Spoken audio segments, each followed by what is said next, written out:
पहला प्रश्न क्या दिया गया है।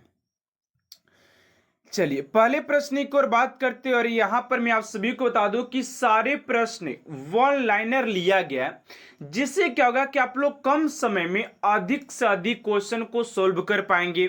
आप सभी का टाइम भी बचेगा और आप लोग क्वेश्चन भी अधिक लगा पाएंगे, जो कि आप सभी के कंपटीशन एग्जाम के लिए काफी ज्यादा इंपॉर्टेंट हो जाता है। तो चलिए क्लास को स्टार्ट करते हैं। पहला प्रश्न आप सभी का कि किस ग्रह के चारों ओर वलय है। किस ग्रह के चारों ओर वलय है। तो राइट आंसर हो जाएगा आप सभी का शनि। शनि आप सभी का राइट आंसर हो जाएगा। अगला प्रश्न है कि गीत गोविंद किसने लिखी है। किसने लिखा है गीत गोविंद, किसने लिखा है। तो जयदेव हो जाएंगे, जयदेव हो जाएंगे। अगर यहीं पर आप सभी के गीतांजलि होता, अगर यहीं पर क्या होता, अगर गीतांजलि होता, गीतांजलि होता तो वो रविंद्रनाथ टैगोर जी के द्वारा लिखा गया गीतांजलि, जिसके लिए उन्हें नोबेल पुरस्कार से सम्मानित किया गया था। ये भी बात ध्यान में रखिएगा। यहां पर बात करें तो थोड़ा सा बड़े ग्रह का तब बृहस्पति और सबसे छोटे की बात करें तो बुध हो जाता है। इस प्रश्न को भी आप लोग याद रखिएगा।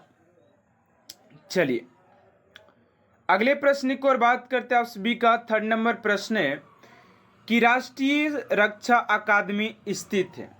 राष्ट्रीय रक्षा अकादमी स्थित है।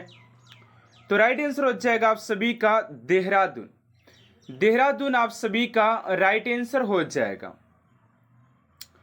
चलिए अगले प्रश्न की ओर बात करते हैं। आप सभी का अगला प्रश्न है 4 नंबर कि पृथ्वी की ऊपरी परत में, पृथ्वी की ऊपरी परत में किसकी मात्रा अधिक पाई जाती है। पृथ्वी की ऊपरी सतह में किसकी मात्रा अधिक पाई जाती है। तो ऑक्सीजन और सिलिकॉन की मात्रा अधिक पाई जाती है। अगला प्रश्न है कि लोहे पर जंग लगना उदाहरण है। लोहे पर जंग लगना किसका उदाहरण है। तो ऑक्सीकरण का। ऑक्सीकरण आप सभी का राइट आंसर हो जाएगा। अगला प्रश्न है कि रामकृष्ण मिशन की स्थापना किसने की थी। रामकृष्ण मिशन की स्थापना किसके द्वारा किया गया था। तो राइट आंसर हो जाएगा आप सभी का स्वामी विवेकानंद के द्वारा किया गया था। स्वामी विवेकानंद आप सभी का राइट आंसर हो जाएगा।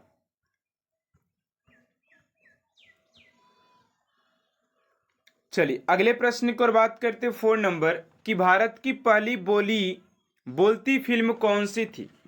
भारत की पहली बोलती फिल्म कौन सी थी। तो आलम आरा हो जाएगा। आलम आरा आप सभी का राइट आंसर हो जाएगा। अगला प्रश्न है कि विश्व का सबसे बड़ा शहर कौन सा है। विश्व का सबसे बड़ा शहर कौन सा है। तो न्यूयॉर्क अमेरिका आप सभी का राइट आंसर हो जाएगा। अगला प्रश्न है कि भारत में सबसे बड़ी मस्जिद कौन सी है। भारत में सबसे बड़ी मस्जिद कौन सी है। तो जमा मस्जिद हो जाएगा, जो कि आप सभी के दिल्ली में स्थित हो जाएगा। देखिए यहां पर अभी बहुत स्टूडेंट को लग रहा है कि सर क्या ऐसे प्रश्न भी एग्जाम में आएंगे। तो यार आप सभी के अगर एग्जाम में ऐसे भी प्रश्न अगर पूछ लिया जाए तो शायद ऐसे प्रश्न भी ना आए। तो आप लोगों के लिए जो भी प्रश्न कराया जाना आप सभी के लिए काफी ज्यादा इंपॉर्टेंट है। आप लोग जो प्रश्न आ रहा है और जो नहीं आ रहा आप सभी को उसका भी रिवीजन करना है। इससे क्या होगा कि आप सभी को जो पीछे का प्रश्न याद नहीं होगा वो भी याद हो जाएगा, जो हो रहा है वो रिवीजन हो जाएगा। ठीक है ना। चलिए अगले प्रश्न की ओर बात करते हैं 10 नंबर कि क्षेत्रफल की दृष्टि से भारत का विश्व में कौन सा स्थान है।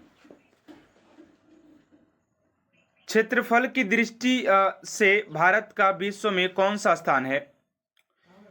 तो 7वां आप सभी का राइट आंसर हो जाएगा। अगला प्रश्न है कि विश्व का सबसे लंबा पशु कौन सा है। विश्व का सबसे लंबा पशु कौन सा है। तो जिराफ आप सभी का राइट आंसर हो जाएगा। अगला प्रश्न है कि भारत पाक सीमा रेखा किस नाम से पुकारी जाती है। भारत पाक सीमा, तो ये रेड लीफ हो जाएगा। चलिए अगले प्रश्न को और बात करते हैं उससे पहले आप सभी से एक छोटा सा रिक्वेस्ट है। स्टूडेंट अभी तक आपने चैनल को सब्सक्राइब नहीं किए हैं तो प्लीज स्टूडेंट चैनल को सब्सक्राइब कर साथ साथ बेल आइकन को प्रेस कर दीजिएगा, क्योंकि ऐसा मोस्ट इंपोर्टेंट क्लास स्टूडेंट आप तक सबसे जल्द पहुंचते रहे। अगला प्रश्न कि भारत का क्षेत्रफल, तो आप सभी का इतना वर्ग किलोमीटर हो जाएगा। चलिए अगले प्रश्न की ओर बात करते कि वनस्पति विज्ञान के जनक कौन है। वनस्पति विज्ञान के जनक की बात करते तो थियोफ्रिस्टर हो जाएंगे। दिल्ली में लाल किला के मोहम्मद बादशाह शाहजहां ने बनवाया था। थोड़ा सा अपने स्पीड को थोड़ा सा हाई में लेंगे क्योंकि आपसी के क्वेश्चन बहुत ज़्यादा एंड टाइम बहुत कम देना, ठीक है ना, क्योंकि और बाकी सब सिलेबस को भी अच्छी तरीके से रीड करना है। अगला प्रश्न है कि सशस्त्र सेना झंडा दिवस कब मनाया जाता है। सशस्त्र सेना झंडा दिवस कब मनाया जाता है, तो 7 दिसंबर आप सभी का राइट आंसर हो जाएगा। अगला प्रश्न है कि सांची का स्तूप किसने बनवाया था। सांची का स्तूप किसने बनवाया था, तो सम्राट अशोक हो जाएगा। अगला प्रश्न है कि विश्व का मुख्यालय कहां पर है, तो विश्व के मुख्यालय की बात करते तो वाशिंगटन में हो जाएगा। चलिए अगला प्रश्न आप सभी का 19 नंबर की जामा मस्जिद का निर्माण पूरा कब हुआ। देखिए अगर जामा मस्जिद की बात करें तो दिल्ली में मैंने आप सबको अभी बताया था कि सबसे बड़ा जो मस्जिद है, लेकिन इसके निर्माण की बात किया जाए तो 1656 में। बिहार का शोक नदी कोसी को जलियांवाला बाग किस शहर में, अमृतसर में हुआ था, ठीक है ना। अमृतसर में 1919 में 13 अप्रैल 1919 में हुआ था। आप 1919 में अप्रैल है कि अगस्त है, थोड़ा सा याद नहीं पड़ा, लेकिन 1919 में हुआ था, ठीक है ना। अगला प्रश्न है कि भारत का राष्ट्रीय पक्षी कौन सा है। भारत के राष्ट्रीय पक्षी की बात करते तो मोर हो जाएगा। पश्चिम बंगाल का कोलकाता शहर किस नदी के किनारे बसा है, तो पश्चिम बंगाल के शहर कोलकाता के बात करते तो आपसी के हुगली नदी में हो जाएगा। अगला प्रश्न है कि भारत का राष्ट्रगान सबसे पहले कब गाया गया था, तो भारत के राष्ट्रगान की बात करते तो 1911 के कांग्रेस के कोलकाता अधिवेशन में इसे पहली बार गाया गया था, 1911 को। अगला प्रश्न है कि एटीएम का पूर्ण विस्तार नाम क्या है। एटीएम का पूर्ण विस्तार नाम क्या है, तो ऑटोमेटिक टेलर मशीन हो जाएगा। ऑटोमेटिक टेलर मशीन आप सभी का राइट आंसर हो जाएगा। चलिए अगले प्रश्न को बात करते हैं। आप सभी का अगला प्रश्न है, देखिए अगला प्रश्न है कि अल्बरूनी, फिरदौसी, उत्बी तथा फारूकी किसके दरबारी कवि थे, तो महमूद गजनी के हो जाएंगे।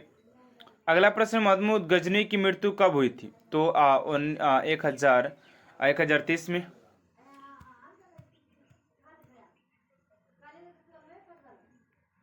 अगला प्रश्न, दामोदर नदी का उद्गम किस स्थान से होता है, तो छोटा नागपुर का पठार। पटना का प्राचीनतम नाम, तो पाटलिपुत्र। भारतवर्ष सबसे प्राचीनतम नगर है, तो मोहनजोदड़ो।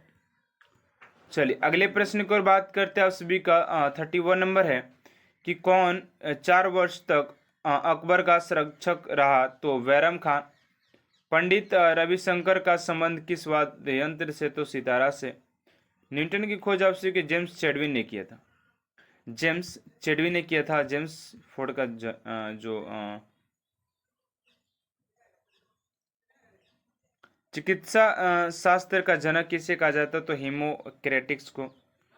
महान चिकित्सक चरक किसके द्वारा दरबार में थे, तो कनिष्क के हो जाएंगे। इंटरपोल का मुख्यालय पेरिस में। इंटरपोल का मुख्यालय पेरिस में है।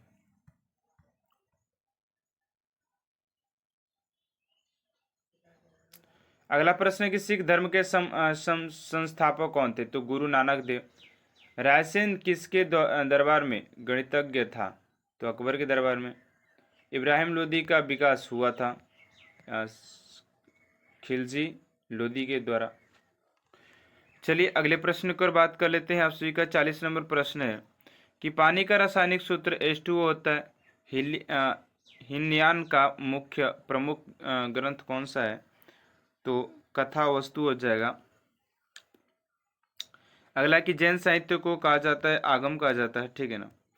चलिए अगले प्रश्न को बोलते हैं आप सभी को। अगला प्रश्न है कि दक्षिण भारत की सबसे ऊंची चोटी कौन सी है? तो आना मुद्दी 2697 मीटर।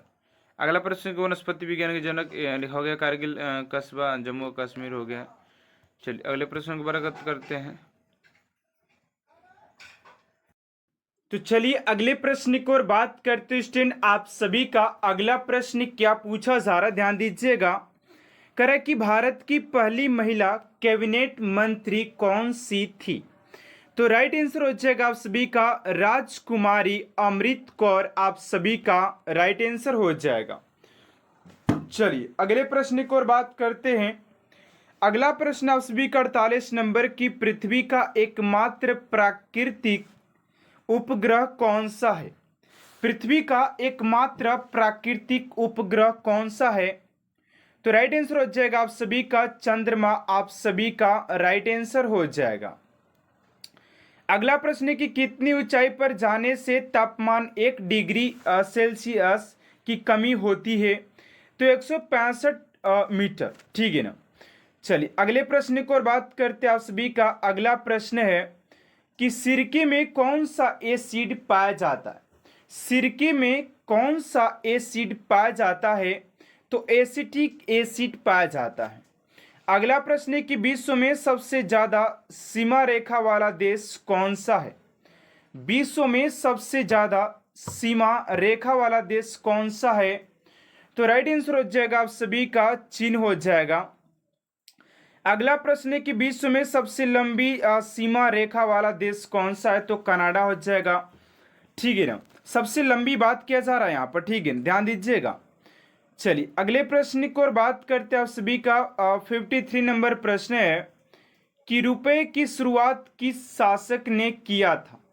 रुपए का शुरुआत किस शासक ने किया था? तो शेरशाह सूरी के द्वारा रुपए का शुरुआत किया गया था। अगला प्रश्न है कि डाक प्रथा का प्रचलन किसने शुरू किया था? डाक प्रथा का प्रचलन किसने शुरू किया था? तो शेरशाह सूरी, आप सभी का राइट आंसर हो जाएगा। अगला प्रश्न है कि रामचरितमानस किसने लिखी है? रामचरितमानस किसने लिखी है? तो राइट आंसर हो जाएगा आप सभी का तुलसीदास इज राइट आंसर हो जाएगा क्वेश्चन नंबर 55 का। चलिए अगले प्रश्न की ओर बात करते हैं आप सभी का। अगला प्रश्न है कि राष्ट्रपति लोकसभा में कितने सदस्य मनोनीत कर सकता है? राष्ट्रपति लोकसभा में कितने सदस्य मनोनीत कर सकता है? तो 2 सदस्य को मनोनीत कर सकता है। अगला प्रश्न है कि मनुष्य के रुधिर का पीएच मान होता है? तो 7.4 होता है। संग्राही सर्वग्राही रक्त समूह कौन सा है? तो ए बी हो जाएगा। चलिए अगले प्रश्न की ओर बात करते हैं आप सभी का। अगला प्रश्न है कि असहयोग आंदोलन किस वर्ष शुरू हुआ था? तो असहयोग आंदोलन की बात करते हैं तो आप सभी की 1920 में शुरू हुआ था। अगला प्रश्न है कि सबसे छोटी कोशिका होती है? तो सबसे छोटी कोशिका की बात करते तो माइक्रोप्लाज्मा हो जाएगा। अगला प्रश्न है कि संसार का सबसे ऊंचा जलप्रपात कौन सा है? तो संसार के सबसे ऊंचे जलप्रपात की बात करते तो एंजिल हो जाएगा, जो कि वेनेजुएला में हो जाएगा। चलिए अगले प्रश्न की ओर बात करते 62 नंबर कि हुगली नदी की किस सहायक नदी को पश्चिम बंगाल का शोक कहते हैं? तो दामोदर नदी को कहा जाता है। अकबर कौन सा वाद्य यंत्र बजाते थे? तो नगाड़ा। अगला प्रश्न है कि वयस्क मनुष्य की कोशिकाओं की संख्या कितनी होती है?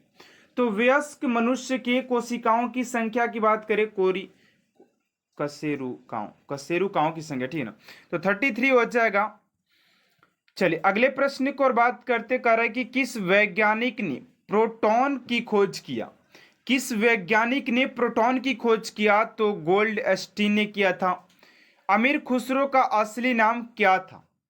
अमीर खुसरो का असली नाम मोहम्मद हसन था। अगला प्रश्न है कि चिकित्सा शास्त्र का जनक किसे कहा जाता है? तो चिकित्सा शास्त्र के जनक की बात करें तो हिप्पोक्रेटस को कहा जाता है। चलिए अगला प्रश्न आप सभी का कि किस स्थान का मानक समय निर्धारित करने का आधार होता है? तो प्रधान मध्याह्न रेखा। अगला प्रश्न है जापान पर परमाणु बम कब गिराया गया था? तो बात करते हैं कि जापान पर परमाणु बम कब गिराया गया था। तो 1945 में। विश्व का प्रथम युद्ध कब लड़ा गया? तो 1914 से 1918 तक। चलिए अगले प्रश्न को और बात करते हैं कर कि एंटीबायोटिक अधिकांशतया किससे प्राप्त होती है? तो जीवाणुओं से प्राप्त होती है। अगला प्रश्न है कि भारत की स्वतंत्रता के समय कांग्रेस अध्यक्ष कौन थे? तो जेपी कृपलानी हो जाएंगे। जेपी कृपलानी आप सभी का राइट आंसर हो जाएगा। अगला प्रश्न, भारत में मेट्रो पुरुष कौन कहलाते हैं? तो श्रीधरन कहलाते हैं, ठीक है ना। चलिए अगले प्रश्न को बात करते 4 नंबर प्रश्न है कि लाल रक्त कणिकाओं का जीवन काल कितना होता है? लाल रक्त कणिकाओं का जीवन काल कितना होता है? तो 120 दिन का होता है। अगला प्रश्न कि उत्तरी गोलार्ध में सबसे छोटा दिन कब होता है? तो 22 दिसंबर। विश्व में सबसे कठोर कानून वाला देश कौन सा है? तो सऊदी अरब। चलिए अगले प्रश्न को बात करते कह रहा है कि भारत के राष्ट्रगान जन गण मन के रचयिता कौन थे? तो रविंद्रनाथ टैगोर हो जाएंगे। अगला प्रश्न है कि खजुराहो के मंदिर किस वंश के शासकों ने बनवाया था? तो चंदेल ने। अगला प्रश्न है पानी में हवा के बुलबुले किसके कारण चमकते हैं? तो पूर्ण आंतरिक परावर्तन के कारण चमकते नजर आते हैं। अगला प्रश्न है कि एनसीसी की स्थापना 1948 में किया गया था। जलियांवाला बाग में गोली बमबारी का आदेश किस जनरल ने दिया था? तो माइकल ओ डायर ने दिया था। अगला प्रश्न है जीवन बीमा की राष्ट्रीय कब किया गया? तो सन 1956 में। अगला प्रश्न है कि मनुष्य की पसलियों की संख्या कितनी होती है? तो 24 होता है। डेसिबल होता है एक ध्वनि स्तर का मापन। भारत का मैनचेस्टर आप सभी के अहमदाबाद को कहा जाता है। चलिए अगले प्रश्न को और बात करते करें कि मनुष्य की गर्दन में कशेरुकाएं की संख्या कितनी होती है? तो 7 होता है। हरियाणा की राजकीय भाषा हिंदी हो जाएगा। एंटीबायोटिक्स आप सभी जीवाणुओं से पाया जाता है। आप सभी को ये क्वेश्चन करवा चुके हैं। कह रहा है कि अगला प्रश्न की कैडमियम प्रदूषण किससे संबंधित है? तो इटाई से। डायोड का प्रयोग किसके लिए होता है? तो परिशोधन के लिए। बोध गया किस धर्म से संबंधित है? तो बौद्ध धर्म से संबंधित है। अगला प्रश्न 92 नंबर की मानव शरीर में सबसे बड़ी धमनी कौन सी होती है? तो महाधमनी होती है। बुलंद दरवाजा को अकबर ने किस विजय के बाद बनवाया था? तो गुजरात विजय के बाद। कथक किस राज्य का शास्त्रीय नृत्य? तो आपसी को उत्तर प्रदेश का हो जाएगा। अगला प्रश्न किस जानवर को रेगिस्तान का जहाज कहा जाता है? तो ऊंट को। हरियाणा का राजकीय पेड़ का नाम क्या है? तो पीपल हो जाएगा। विश्व का सबसे ठंडा स्थल ओस्तोक अंटार्कटिका। अगला प्रश्न उच्च न्यायालय के मुख्य न्यायाधीश की नियुक्ति कौन करता है? तो राष्ट्रपति। सारिफा की फसल कौन सी महीने में काटी जाती है? तो नवंबर से प्रारंभ होती है। अगला प्रश्न क्यूबा की राजधानी हवाना हो जाएगा। तो आप सभी ने देखा दोस्तों कि मैंने 15 मिनट में ओनली 15 से 16 मिनट में हम लोगों ने 100 क्वेश्चन को कवर किया है, जो कि हमारे लिए बहुत ज़्यादा इंपॉर्टेंट हो जाता है, क्योंकि हम लोगों ने कम सारे प्रश्न आप सभी के लिए काफ़ी इंपॉर्टेंट एंड एग्जाम ओरिएंटेड लिया गया है। चलिए पहले प्रश्न की ओर बात करते पूछा जा रहा है कि सरहुल पर्व का संबंध किस राज्य से है? सरहुल पर्व का संबंध किस राज्य से है? ऑप्शन ए में है राजस्थान, बी में झारखंड, सी में मध्य प्रदेश और डी में पश्चिम बंगाल। अगर आप लोगों को किसी भी प्रश्न का अगर आंसर पता होता है तो आप लोग फटाफट कमेंट बॉक्स में लिख सकते हैं, ठीक है ना। उसके लिए आप सभी को 5 सेकेंड का समय दिया जाएगा। तो इस क्वेश्चन का जो राइट आंसर हो जाएगा आप सभी का ऑप्शन नंबर बी, झारखंड से संबंधित हो जाएगा। ऑप्शन नंबर बी आप सभी का राइट आंसर हो जाएगा। चलिए अगले प्रश्न की ओर बात करते हैं आप सभी का। अगला प्रश्न सेकेंड नंबर, संविधान के किस अनुच्छेद में यह अंकित है कि इंडिया अर्थात भारत राज्यों का एक संघ होगा? ये क्वेश्चन आप सभी के लिए काफी ज्यादा इंपोर्टेंट हो जाएगा, कारण कि संविधान के किस अनुच्छेद में यह अंकित है कि इंडिया अर्थात भारत का राज्य एक संघ होगा? तो राइट आंसर हो जाएगा आप सभी का अनुच्छेद 1 में इसे अंकित किया गया है। ऑप्शन नंबर ए आप सभी का राइट आंसर हो जाएगा। चलिए अगले प्रश्न की ओर बात करते हैं आप सभी का। 3rd नंबर प्रश्न है कि भारत के प्रथम स्वतंत्रता संग्राम का मुख्य तत्कालीन कारण क्या था? तो इस स्वतंत्रता संग्राम के अगर हम लोग प्रमुख कारण की बात करें, तत्कालीन कारण की बात करते हैं, तो 3rd का राइट आंसर हो जाएगा आप सभी का बी, यानी कि अंग्रेजों का धर्म में हस्तक्षेप का संदेश देना। ऑप्शन नंबर बी आप सभी का राइट आंसर हो जाएगा। चलिए अगले प्रश्न की ओर बात करते हैं आप सभी का। 4 नंबर प्रश्न है कि कनौज को सर्वप्रथम महत्व प्रदान करने वाले थे। कनौज को मौर्य, गुप्त, मौखरी या कुषाण? तो राइट आंसर हो जाएगा आप सभी का 4th का मौखरी। ऑप्शन नंबर सी आप सभी का राइट आंसर हो जाएगा। चलिए अगले प्रश्न की ओर बात करते उससे पहले आप सभी से एक छोटा सा रिक्वेस्ट है, स्टूडेंट अगर अभी तक आपसे मेरे चैनल को सब्सक्राइब नहीं किए तो प्लीज़ स्टूडेंट चैनल को सब्सक्राइब कर साथ साथ बेल आइकन को प्रेस कर दीजिएगा, ताकि ऐसा मोस्ट इम्पोर्टेंट क्लास स्टूडेंट आप तक सबसे जल्द पहुंचते रहे।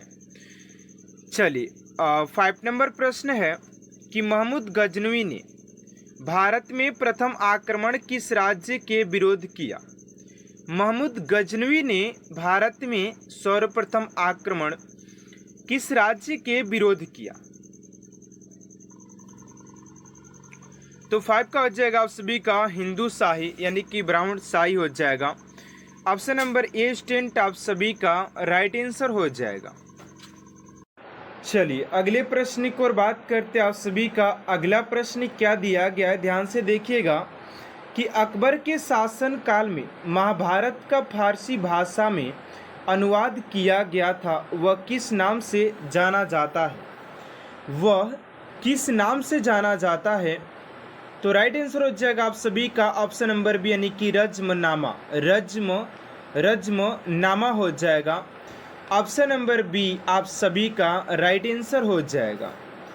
चलिए अगले प्रश्न की ओर बात करते हैं आप सभी का। 7 नंबर प्रश्न है कि ग्वालियर राज्य की स्थापना किसने की थी? ग्वालियर राज्य की स्थापना किसने की थी? तो 7 का हो जाएगा आप सभी का ऑप्शन नंबर डी यानी कि जीवाजीराव सिंधिया हो जाएगा। ऑप्शन नंबर डी आप सभी का राइट आंसर हो जाएगा। चलिए अगले प्रश्न की ओर बात करते हैं आप सभी का। 8 नंबर प्रश्न है कि ईस्ट इंडिया कंपनी के नेतृत्व में रॉबर्ट क्लाइव का उत्तराधिकारी निम्नलिखित में से कौन था? ईस्ट इंडिया कंपनी के नेतृत्व में रॉबर्ट क्लाइव का उत्तराधिकारी निम्नलिखित में से कौन था? तो 8 का राइट आंसर हो जाएगा आप सभी का हेस्टिंग्स हो जाएगा। ऑप्शन नंबर सी आप सभी का राइट आंसर हो जाएगा हेस्टिंग्स। चलिए अगले प्रश्न की ओर बात करते हैं आप सभी का। 9 नंबर प्रश्न है कि निम्नलिखित में से किससे हिंदी खड़ी बोली का जनक कहा जाता है? निम्नलिखित में से किसे हिंदी खड़ी बोली की जनक कहा जाता है? तो 9 का हो जाएगा आप सभी का ऑप्शन नंबर ए यानी कि अमीर खुसरो ऑप्शन नंबर ए आप सभी का राइट आंसर हो जाएगा। चलिए अगले प्रश्न की ओर बात करते 10 नंबर की हम्पी का खुला संग्रहालय किस राज्य में है? तो हम्पी के संग्रहालय की बात करते तो कर्नाटक में हो जाएगा। चलिए अगला प्रश्न है कि निम्नलिखित में से किसको पर्ल ऑफ साइबेरिया कहा जाता है? 11 का हो जाएगा आप सभी का बैकाल झील को, बैकाल झील को हो जाएगा ऑप्शन नंबर ए आप सभी का राइट आंसर हो जाएगा क्वेश्चन नंबर 11 का। चलिए अगले प्रश्न की ओर बात करते हैं आप सभी का 12 नंबर प्रश्न की बोयोमा जलप्रपात किस नदी पर स्थित है? बोयोमा जलप्रपात किस नदी पर स्थित है? तो 12 का हो जाएगा बी यानी कि जैरे, जैरे ऑप्शन नंबर बी आप सभी का राइट आंसर हो जाएगा जैरे, ऑप्शन नंबर बी। चलिए अगले प्रश्न की ओर बात करते हैं आप सभी का 13 नंबर प्रश्न है कि स्वेज नहर के दक्षिणी सिरे पर कौन सा पतन स्थित है? स्वेज नहर के दक्षिणी सिरे पर कौन सा पतन स्थित है? तो 13 का हो जाएगा बी यानी कि Port Said, option number B. अगला प्रश्न है आप सभी का कि विश्व की सबसे लंबी दरार घाटी किस महाद्वीप में स्थित है? विश्व की सबसे लंबी दरार घाटी किस महाद्वीप में स्थित है? तो 14 का आ जाएगा आप सभी का बी यानी कि अफ्रीका महाद्वीप में, अफ्रीका महाद्वीप ऑप्शन नंबर बी आप सभी का राइट आंसर हो जाएगा। चलिए अगला प्रश्न आप सभी का 15 नंबर की विश्व का सबसे बड़ा शीत मरुस्थल है। तो विश्व के सबसे बड़े शीत मरुस्थल की बात करते तो गोबी मरुस्थल हो जाएगा। अगला प्रश्न है जॉर्डन और इजराइल के मध्य कौन सा सागर है? तो बात किया जाए तो आप सभी का हो जाएगा मृत सागर, ऑप्शन नंबर सी। अगला प्रश्न है कि अकोसोम्बो बांध निम्नलिखित में से किस नदी पर है? 17 का हो जाएगा बी यानी कि वोल्टा ऑप्शन नंबर बी। अगला प्रश्न है कि कहवे के कुल उत्पादन का 60% से भी अधिक भाग प्राप्त होता है। 18 का हो जाएगा यानी कि लैटिन अमेरिका से हो जाएगा। अगला प्रश्न है कि निम्नलिखित देशों में से कौन लौह इस्पात उद्योगों में अधिक उन्नत है? तो 19 का हो जाएगा डी यानी कि जापान आप सभी का राइट आंसर हो जाएगा। चलिए अगले प्रश्न की ओर बात करते हैं 20 नंबर की कुल जनसंख्या के उपलब्ध कृषि योग्य भूमि के क्षेत्रफल से विभाजित करने पर मिलता है। तो 20 का हो जाएगा सी यानी कि कृषि घनत्व।